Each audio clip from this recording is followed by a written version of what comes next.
So this is a very important part, and this is what you and I use a lot, like the PE ratio or the book value.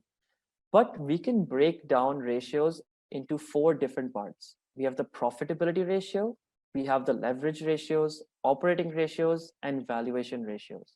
Profitability ratios are ratios which show, obviously the profit of a company. Examples of this ratio would be the PAT, profit after tax margin. The PAT margin is a form of profitability ratio, and it can be calculated by profit after tax divided by the total revenue of the company. And that would show how much PAT of the company is.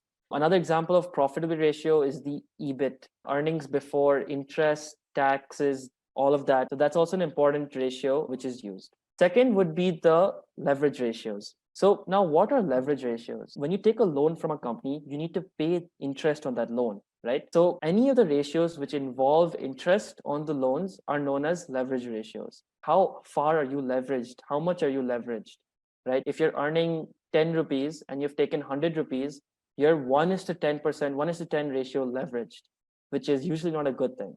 So you should avoid such things. Next would be the operating ratios. And the finally would be valuation ratios. So for operating ratio, it would be about turnover, inventory turnover, and such other things like that. How much inventory do you have, and how much are you getting sold? How much is staying back year to year?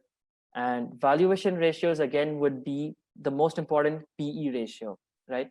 This is used to value a company. PE ratio is price to earnings ratio, which is the price of the stock divided by the earnings per share of the stock. And what we do with the PE ratio is we get a number and we check with the industry how high up the number is, how low the number is. And based on that, we can invest. If the number is very high, that means that the company is very overvalued. And if the number is low, that means the company is usually undervalued. But I would say never go on just these ratios alone. Look at everything, look at the balance sheet, cash flow, the annual report, look at what sentiment is, look what the analysts are saying, all of that stuff as well.